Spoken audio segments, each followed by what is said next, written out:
आज का प्रवचन में अष्टावक्र गीता के श्लोक से प्रारंभ कर रहा हूं। भारतवर्ष में कुल 60 से ऊपर गीताएं लिखी गई हैं। कोई कृष्ण ने गीता नहीं लिखी हो। कृष्ण से पहले भी विश्वामित्र ने पूरी गीता लिखी है। विश्वामित्र गीता के नाम से प्रसिद्ध है। एक आरुणी हुआ है, उन्होंने बहुत सुंदर कोटि की गीता लिखी है। सनक जैसे राजा, उन्होंने पूरी गीता लिखी है। द्वापर में कृष्ण ने गीता लिखी है और आपको आश्चर्य होगा कि हनुमान ने भी एक उत्तम कोटि की गीता की रचना की है। हनुमान जैसा व्यक्तित्व, एक शिष्य, एक भक्त। अष्टावक्र ने भी एक गीता लिखी है और ये कृष्ण की गीताओं से ज्यादा महत्वपूर्ण मूल्यवान है। उसका ज्ञान कृष्ण की गीता से ज्यादा उच्च कोटि का है, जहाँ सारभूत तथ्य है। ऐसा कहकर मैं कृष्ण की गीता की न्यूनता नहीं बता रहा हूँ, मगर ये बता रहा हूँ कि इन गीताओं से भी उच्च कोटि के विचार, उच्च कोटि का ज्ञान, उच्च कोटि का चिंतन इन गीताओं में है। हनुमान ने जो गीता लिखी वह हनुमत गीता के नाम से प्रसिद्ध है। और हनुमान जैसा शिष्य, हमने उसका नाम बदल दिया भक्ति काल में, उसको भक्त। पहले तो शब्द एक ही था, गुरु और शिष्य। भगवान और भक्त जैसा कोई शब्द था भी नहीं। ऋग्वेद में या यजुर्वेद में भक्त जैसा कोई शब्द आया भी नहीं है। भगवान जैसा भी कोई शब्द नहीं आया है। ब्रह्म का शब्द तो आया है, देवताओं का शब्द आया है। भगवान का शब्द का उच्चारण और भक्त का उच्चारण ये भक्ति काल में पैदा हुआ। और ये भक्त केवल आज से 400 साल पहले की स्थितियां हैं, जहाँ बाबर का समय, अकबर का समय या शाहजहां का समय था, तब ये सब भक्त पैदा हुए हैं। चाहे कबीर हो, चाहे सूर हो, चाहे तुलसी हो, एक ही युग के हैं। कुल 60 साल के इतिहास में ये सारे भक्त पैदा हुए और उन्होंने एक नई पद्धति निकाली कि केवल नाम मात्र से भी भगवान की प्राप्ति हो सकती है। और ये सिद्धांत उनका फैल गया, इसलिए कि नाम मात्र से उनको भगवान की प्राप्ति नहीं हो पाई और वे एक काल्पनिक भगवान के नाम के सामने झुकते रहे कि भगवान आएंगे और हमारा दुख दूर कर देंगे।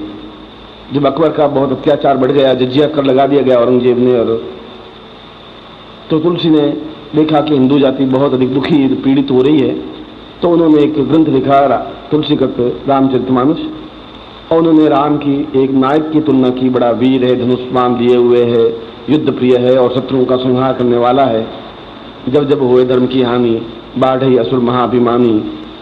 जब जब भी धर्म की हानि होगी तब तब, और जब असुर बढ़ जाएंगे तब तब भगवान रूप का धारण करेंगे और असुरों का नाश करेंगे।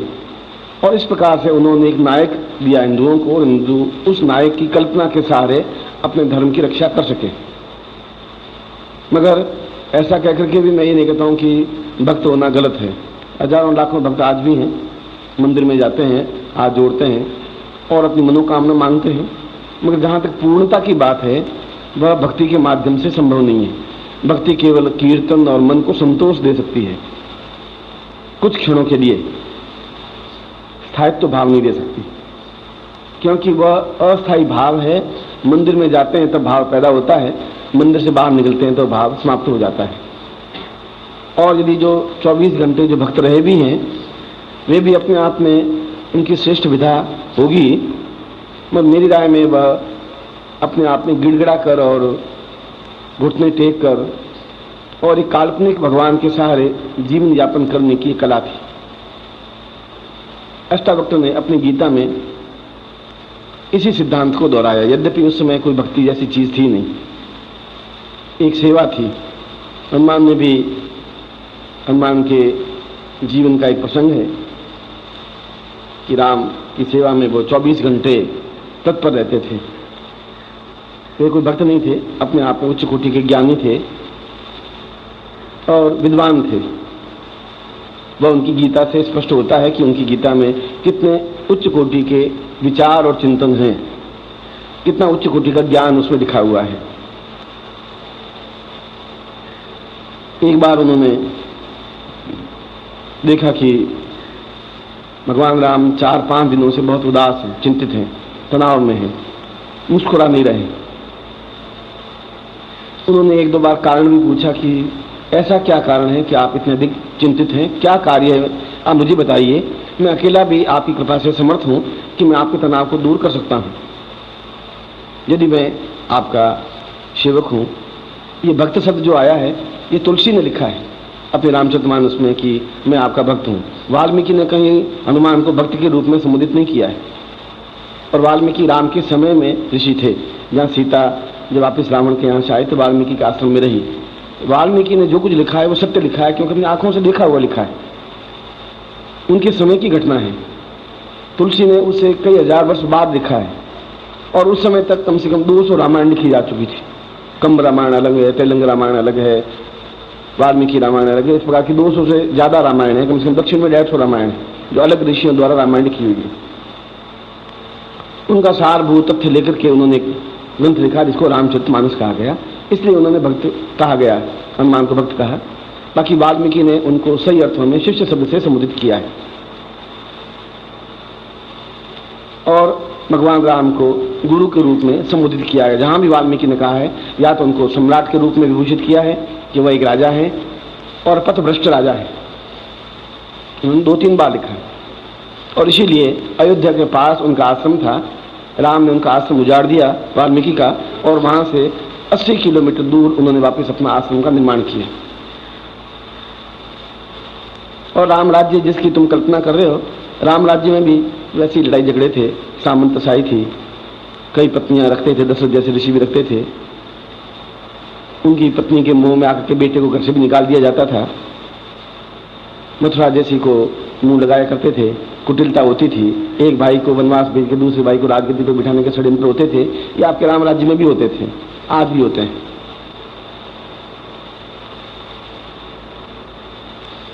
उस हनुमान ने जब राम को पूछा कि आप 4 दिन से मुस्कुरा नहीं रहे हैं तो मैं क्या करूं, क्या शिष्य हूं, मैं कैसा शिष्य हूं? यदि मैं आपके जीवन के तनाव को या आपके जीवन के दुख को दूर नहीं कर सकता, और जब जब भी आपके ऊपर दुख पड़ा है मैं सबसे पहले आपके लिए सहायक हुआ हूं, मैं बड़प्पन नहीं कर रहा हूं। जब लक्ष्मण मूर्छित हुए तो मैं औषधि लेने गया और लंका से उठा करके वैद्य को उठा करके ले आया, सुषेण को। जब राम सीता की सुधि नहीं हो रही थी तो मैं समुद्र लांघ करके सीता की चूड़ामणि लेकर के आपके पास आया। और जब आपने कहा कि मैं जब तक सीता की सुधि नहीं आएगी तो मैं प्राण शायद नहीं रख पाएंगे, तो मैंने उनकी सुध ला करके आपको दी कि वहाँ है, आश्वासन दिया, निशाचरों को मारा। और जब आपको अहिरावण पाताल ले गया आपको लक्ष्मण को, तो पाताल में जाकर के भी आपको छुड़ा के लाया। मैंने ये सब कार्य निस्वार्थ भाव से किया, मेरा कोई स्वार्थ नहीं था, केवल ये था कि आप मेरे गुरु हैं, स्वामी हैं, आप मुझे उतना ही प्रेम दिया, स्नेह दिया है जैसा एक स्वामी अपने सेवक को या गुरु अपने शिष्य को देता है। अब आप 4 दिन से उदास क्यों हैं? जब राजगद्दी मिल गई, ये राजगद्दी पे बैठे हैं। तो राम कुछ बोले नहीं। उनको ये तनाव था कि समाज मेरी पत्नी को लेकर के कई प्रकार के लांछन लगा रहे हैं कि रावण के यहाँ रही हुई है, क्या करना चाहिए मुझे। मेरा में यह उनकी कमजोरी थी। यदि कोई कहे कि तुम्हारी पत्नी दुष्चरित्र है, उसके आधार पर उसको ले जाकर वाल्मीकि आश्रम में फेंक दे, ले जाकर के, ये पौरुषता नहीं थी। और वाल्मीकि ने सत्य कहा है, अपौरुषम क्लेवम वा रामम वा तम गच्छति। तुम क्लेव हो, नपुंसक हो, अपौरुष हो, तुम पौरुष नहीं है, इसलिए तुमने सीता को खुद भी जाकर मिल नहीं पाए और चुपचाप लक्ष्मण के द्वारा ये बहका करके कि मैं तुम्हें अयोध्या में घुमाने ले जा रहा हूं और तुम आश्रम में लाकर रख दिया, तो मेरी तो बेटी के तुल्य है, मगर तुम्हारा ये कलंक तुम्हें जीवन में धुल नहीं पाएगा।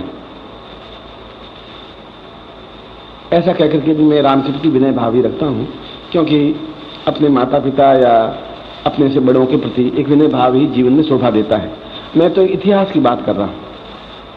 ये मंथन चल रहा था राम के मानस में, और इसलिए उमड़ घुमड़ थी कि मैं क्या करूं क्या नहीं करूं, और तनाव था, कोई चिंता थी, और कोई घटना रही होगी उनके मानस में वाल्मीकि उस हनुमान ने 4-5 बार पूछा तो उन्होंने कुछ जवाब दिया नहीं, और उसके मानस में यही था कि मैं अपने गुरु को तनाव रहित करूं, राम को तनाव रहित रखूं, ये मेरा धर्म है, ये मेरा कर्तव्य है, ये मेरे जीवन का चिंतन है।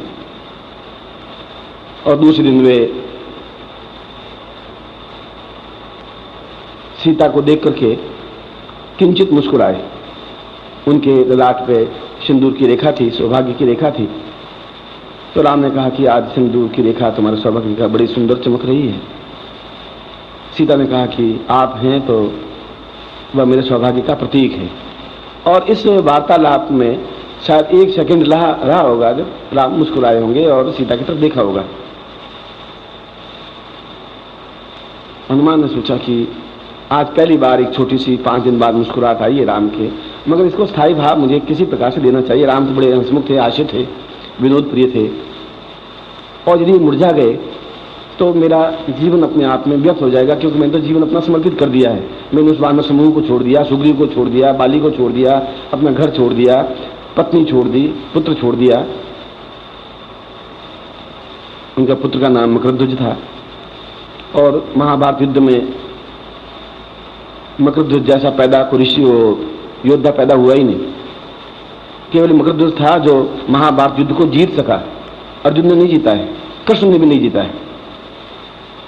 महाभारत युद्ध जीता मकरध्वज ने, तो कर्ण के पास एक आग्नेयास्त्र था, और भगवान शिव ने स्वयं कर्ण की तपस्या से प्रसन्न होकर वो अग्निअस्त्र दिया था कि इस अग्निअस्त्र को छोड़ने पर साक्षात यमराज भी होंगे तो समाप्त होगा ही, मैं भी होऊंगा, तुम मेरे ऊपर ये अग्निबाण छोड़ दोगे, मैं भी समाप्त होऊंगा, पर एक बार ये अग्निबाण चलेगा तुम्हारा।